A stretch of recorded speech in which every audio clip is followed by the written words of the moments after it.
Hello, Hello. Aditi. Hello. Hi. How Hi. are you?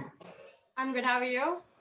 I'm fine. I'm Krishna, and I was in touch with you like the past few days, and Oh, along yes. with yeah, and along with me, this is Perika and Trisha. So the three of us are going to take your interview. All right. Okay. Hello. So how are you feeling today? I'm good. How are you? I'm I'm fine. doing I'm good. fine. All right. So let's just dive straight into it. So Okay, sure. yeah, Aditi, how did you first come across bike racing? I have always been surrounded with motorcycles, and my dad is a motorcycle racer as well. So I used to go to track and watch him ride. And when he started racing, I attended the races to see him, and that really inspired and motivated me. And I kind of wanted to start, and I wanted to learn how to ride a bike as well. So since I was just 13 and I'm still a minor, he decided to take me to track where I started off by learning how to ride a scooter. Then I learned how to ride a bike, and we started attending track days more often. Soon, I took part in the Road to Rookies Cup selections, and that was how I got into racing. Oh, I see a lot of trophies behind you. Can you like tell us a bit about them? Like, I have Uh, never earned a trophy in my life, so it's just astonishing for me. the gold ones, I think two of them are my dad's, and the rest are mine. So those are the trophies from the Road to Rookies Cup. So I can see that you won a lot of trophies too. But have you had any major setbacks or situations in life where you almost gave up? Well, I have had a few setbacks. First, I broke my finger, I think 2 days before my first ever race. So that was really disheartening. I wasn't doing so well in practice, and that's when I broke my finger. So I'd fallen, I think, 5 times that single day doing some drills. But the sixth time I fell, the handlebar fell in my left ring finger, and I ended up breaking it. So during that time, I felt very low. I felt like I didn't belong there, like a complete imposter for even trying to get into racing. But I think when we went to the hospital to get a brace for my finger, my family and my coach were talking about taking me back home. I don't know what came over me there because I just didn't want to quit. I didn't want to go home without giving it my best. I had to convince my parents, but they agreed and we stayed and took part in the races. And I think the second time was when I was in Spain. I was representing India at the Rookies Cup selections, MotoGP Rookies Cup selections, and I wasn't doing so well there. I gave it my best, but it just wasn't good enough. So I felt really low there as well. I just wanted to quit. But when we came back to India, I just realized that I had to work much, much harder if I wanted to compete at that level. So yeah, I've taken some positive note from those experiences as well. I like that's quite relatable because to be honest, hello, Yeah, we can hear you. my Wi-Fi is. I think everybody's stuck on my screen. Can you just hold for a minute? I'm so sorry to just can you just hold for a minute? I'll try to make it fine. Just I'm so sorry, guys. You guys chat on till then. Hello, Aditi. So, like you were saying that you had a lot of setbacks. So, how did you overcome them? Like, what motivated you to still go on even after so much has happened? I just believe that I have to work hard and I have to give it my best. And I basically learned from these experiences that there have been highs and lows. So as long as I work hard, if I'm in a low, as long as I work hard and I practice properly, I will reach the highs again. And the key is to also know that during every high, if I stop working hard and I begin to be lazy, it won't be long before I hit the lows again. So it's just all hard work. I believe in that. Yes, that makes sense. Krishna, are you back here? So I'm just gonna continue. So I'm Aditi, do you so sorry. I'm so sorry. Yeah, I'm so sorry, guys. Um, So the only time I've not had internet issues was when I was taking classes from a hotel. My Wi-Fi at home sucks. Because last night also on call, it just kept on lagging. Yeah. But let's move on. So, do you follow a motto in life? What motto, like, what is it in life that you follow? Yes, I think it's just believe in yourself and never give up. Those are very important for me. All right. So, what is the best lesson that you've learned throughout this journey? Like, we know that it's just the starting of your journey, and we hope that you do great things in life. But even until now, what is like the best lesson that you have learned? As I said to Trisha and Perika earlier, I think it's that there have been several ups and downs. It's the key is to know that if during every low, if I work hard, there will be another high. And during every high, I just have to keep working hard because if I start to be lazy and distracted, it won't be long before I hit the lows again. So it's just all about hard work. I think that's the key. All right. Thank you so much. Now, Aditi, Trisha will take it over from here. I'll just take the back seat. Okay, so Aditi, how do you deal with people who underestimate you just based on the fact that you're a girl? Or, like because it's not a sport that a lot of girls usually participate in, or the fact that you're so young and there are so many older people in the same league as you. So, how do you deal with that? Personally, I think it isn't an issue.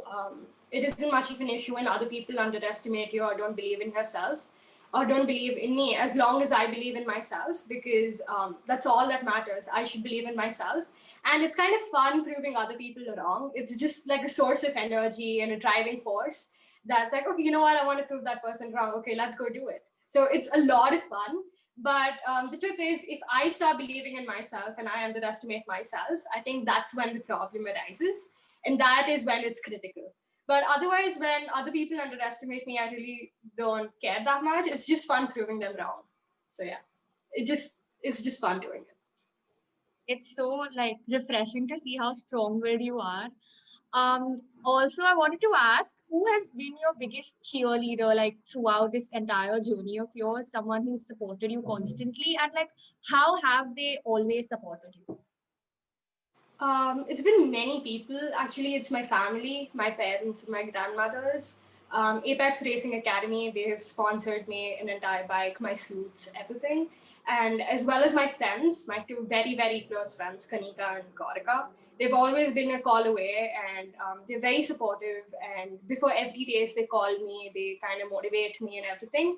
So it's actually everybody in that way. So they've all been very, very supportive. I think the company that you keep always matters a lot, especially when you're making it Yes. so big.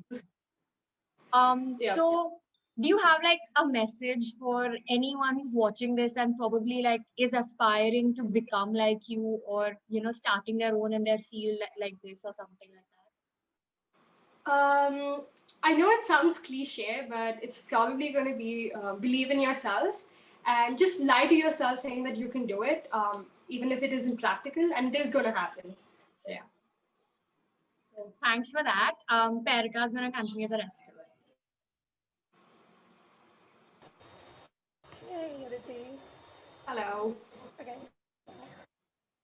So, if I am correct, you started your journey as a child, right? Yes. So, as a child, there must have been a lot of pressure from the society to follow the norms and to fit into the stereotypes and the molds. So, how did you overcome or face such issues? So luckily there hasn't been any pressure on me and it's been really chill. And all the responses I get is very supportive. And my parents keep telling me that for people who believe in stereotypes and norms, let them follow that. But I personally don't believe in any of that thing, and neither do my parents. So it's been really chill for me. I've never really faced any of those stereotypes or anything like that. That's really good. That's seriously very good, considering that we are in India. Mm-hmm. Okay, so the next question is, everyone has that one moment that this is it, this is what I want to do. So did you have that moment, and which was it? I think yes, I did, and this was probably when I finished third in my first ever race with a broken finger. So that really gave me a lot of confidence, and for the first time, I felt that I was good enough. I was as good as anybody else there, and I felt like I could do it. So that was very, very refreshing. It gave me a lot of confidence, and that was when I think I was the only female participant in the Road to the Keys Cup, and that gave me a huge boost in confidence. Thank So you. what were you feeling when that happened? What was the rush and the thrill that you were going through to It feel was that, very, very thrilling. I was very excited. It was my first ever podium, so I was very, very happy. So were my parents, so was everybody. So it was a great experience. I can feel it through the screen, your passion. Okay, so our last question for today is, everyone in their life has an itch and a hunger खुजली होती है सब में to do something in life. So what is yours? What is that itch that you have in life? Well, I haven't really figured that out yet. But my aim for 2020 was to be national champion, but it's I've not been able to. I haven't got any practice. But I think over the next few years, my aim is going to be for national champion, and I'm going to be practicing for that.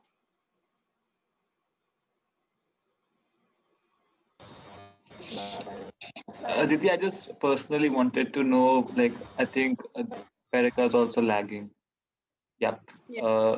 Yeah, we'll move. I'll just take it ahead. So I just wanted to know one thing that I'm in college, all right, and I still like have hectic days and all.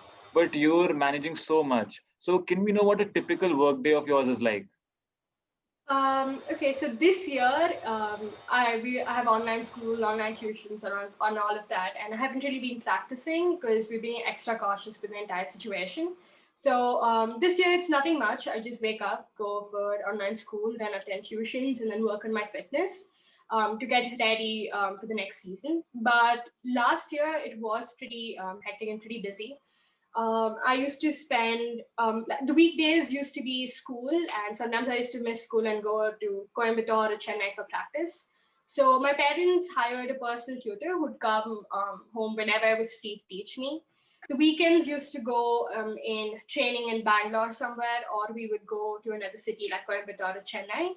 And I think, other than that, the weekdays about 6 to 7, or sometimes in the evening, me and my dad join the gym together. So we would go spend about 1 or 2 hours there. So just be really, really hectic and busy. And our TV broke down, and none of us really bothered to get it fixed for about 6 months because we didn't have the time to watch TV and we didn't have any time to do anything. So it was a very busy 6 months. It's really inspiring to see how dedicated you are to your craft. And Thank you. also, what future do you envision for yourself and for the racing industry too? What do you think about that? I'm really not sure. I haven't thought about that yet, but I don't think I'm gonna make racing my profession. I like studies, and I think I'm gonna have something else to do. This is probably gonna be a hobby as a passion, and I'm gonna keep doing it, but not as a profession. All right. Thank you so much, Aditi. I think we'll wrap it up here. Perika, Trisha, do you have anything to say? It's just been it's really refreshing to see someone who's so like dedicated, but then also you're like, no, I don't want to just do this for the rest of my life. Like I want to keep it as something I love and then do something related to my education. Like it's just how you're Mhm. making so much time for everything that you love, and it's just really inspiring. Thank you for that. Thank you so much. Thank you. I completely agree with you, Trisha, that I seriously like the way you handle your life and the way you do things. Aditi, I really like talking to you. I can say that. Thank you Thank so you so much. much It for means a coming today. lot. Thank you. Thank you for having me, guys.